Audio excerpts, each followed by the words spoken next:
This is London. The Prime Minister, the Right Honourable Winston Churchill. Yesterday morning at 2:41 a.m. at General Eisenhower's headquarters, General Jodl, the representative of the German High Command, and of Grand Admiral Dönitz, the designated head of the German state, signed the act of unconditional surrender of all German land, sea, and air forces in Europe to the Allied expeditionary forces and simultaneously to the Soviet High Command. Hostilities will end officially at 1 minute after midnight tonight, Tuesday, the 8th of May. But in the interest of saving lives, the ceasefire began yesterday to be sounded along all the fronts. And our dear Channel Islands are also to be free today.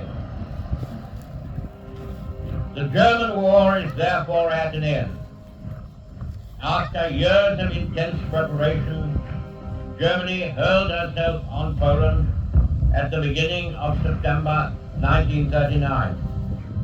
And in pursuance of our guarantee to Poland, and in common with the French Republic, Great Britain, the British Empire, and Commonwealth of Nations declared war upon this foul aggression. After gallant France had been struck down, we from this island and from our united empire maintained the struggle single-handed for a whole year,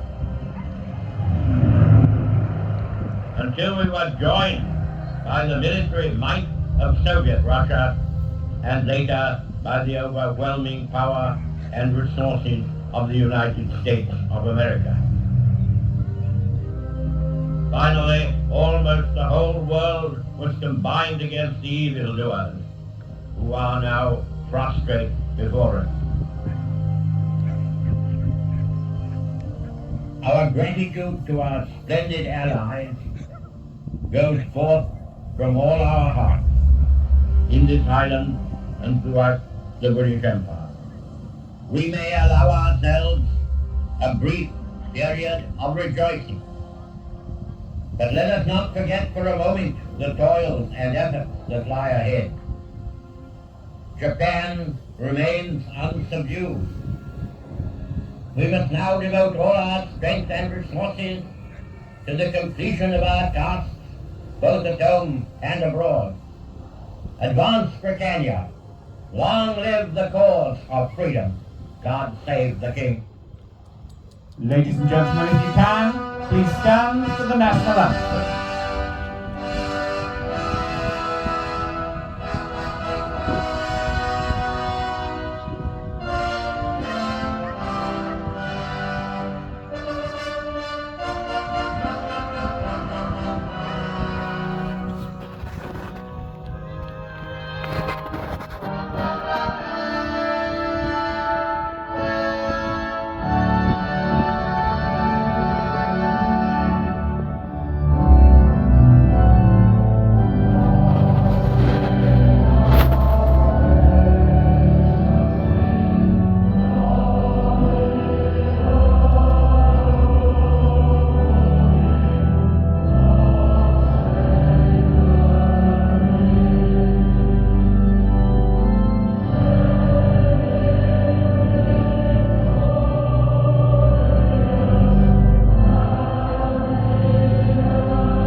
welcome Town Mayor of Dunstable, Councillor Louise O'Riordan.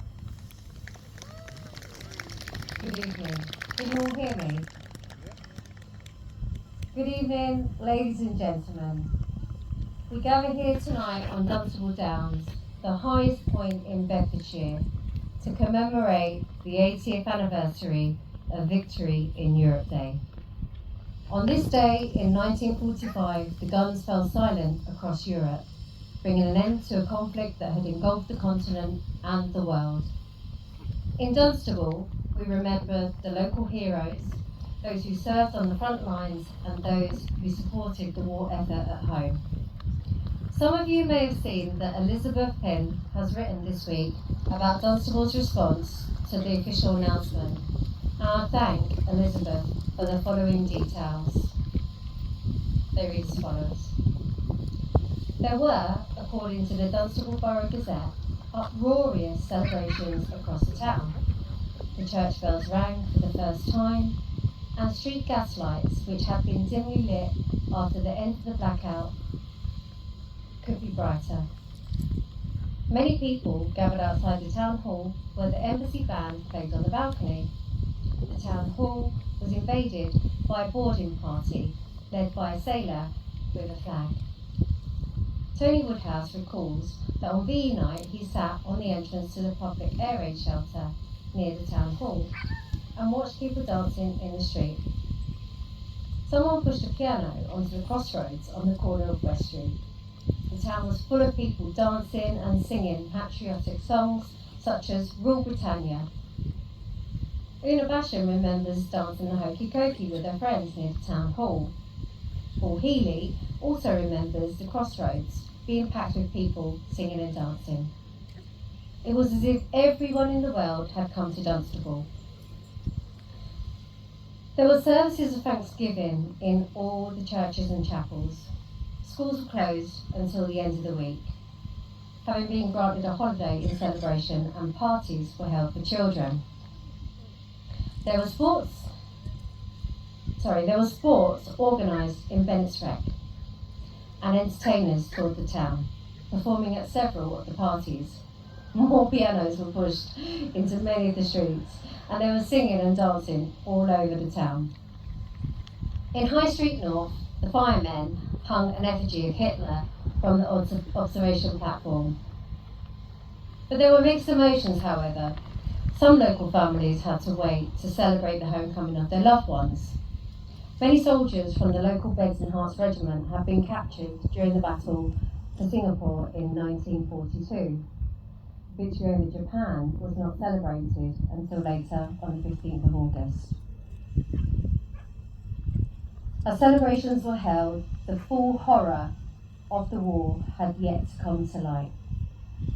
The months ahead would reveal the network of concentration and forced labour camps, and other locations where 6 million Jewish people and hundreds and thousands of others have been murdered. Genocide, war and forced population movements created more than 50 million refugees and displaced people in Europe. Today, as we come together to commemorate what came to be known as VE Day, our thoughts turn to thanksgiving and remembrance of those millions that gave so much to achieve the freedom that we all enjoy today. We remember those we lost, those who were wounded or scarred, those whose lives that were forever changed by war. Nobody was immune from the impact of that terrible conflict. Let us pause to remember their sacrifice.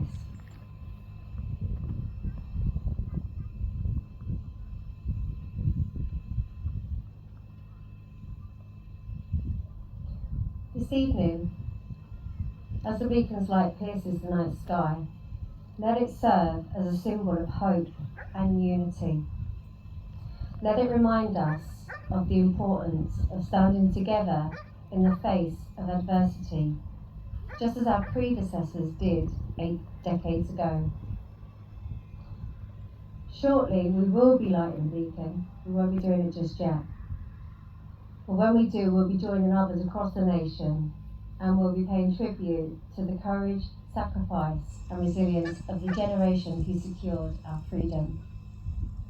Their legacy lives on in the peace and democracy we cherish today. Let us resolve again to foster a community rooted in compassion and remembering the horrors of the war, to work together to pursue peace. We reflect too upon the words of our late and glorious Queen, Elizabeth II, who said, "Never give up, never despair."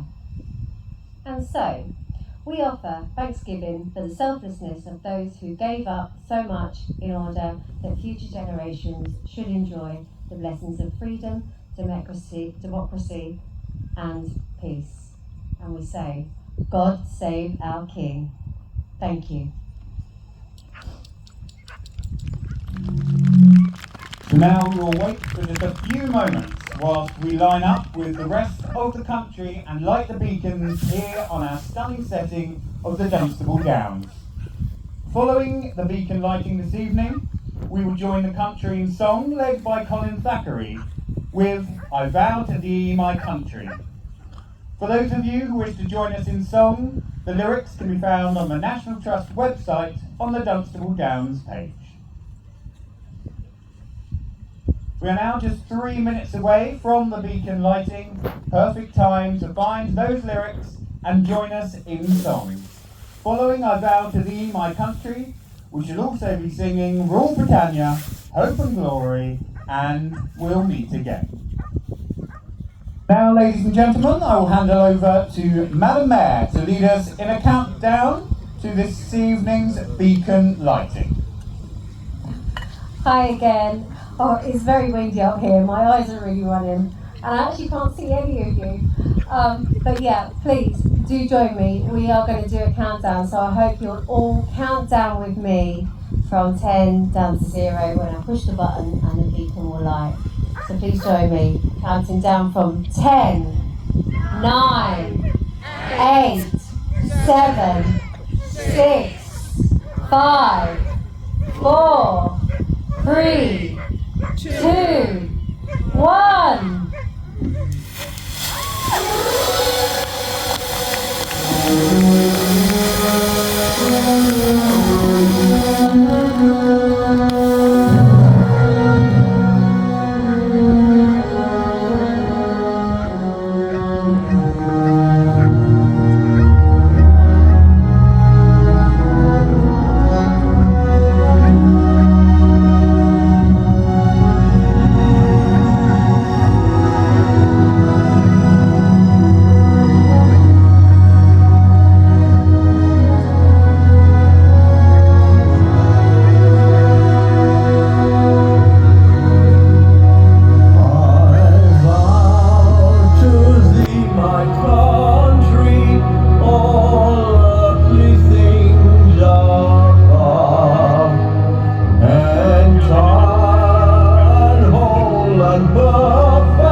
So I'm going to embarrass her and tell her what happened. The mayor tripped over the cable to the computer.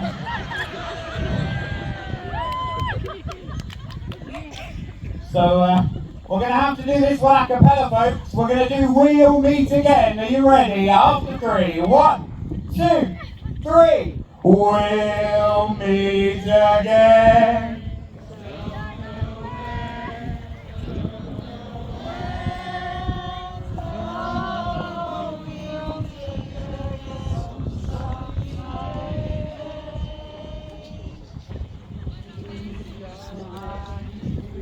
Smiling through. Come on, you lot.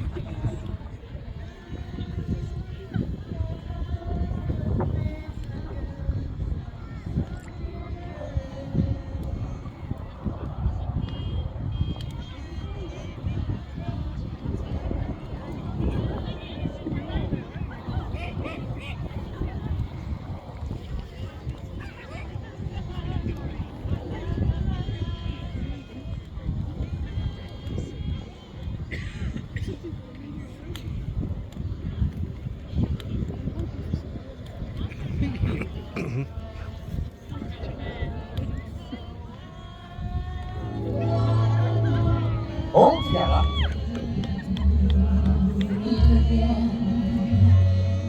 Don't know where, don't know when, but I know we'll meet again some sunny day. Keep smiling through, just like you always do, till the blue skies drive the dark clouds far away.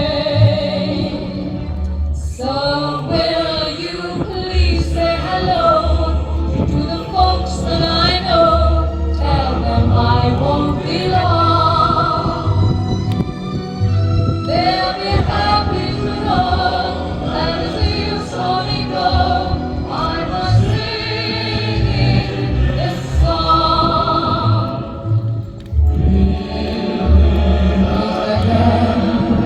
Don't know where, don't know when, but I know we'll meet again some sunny day.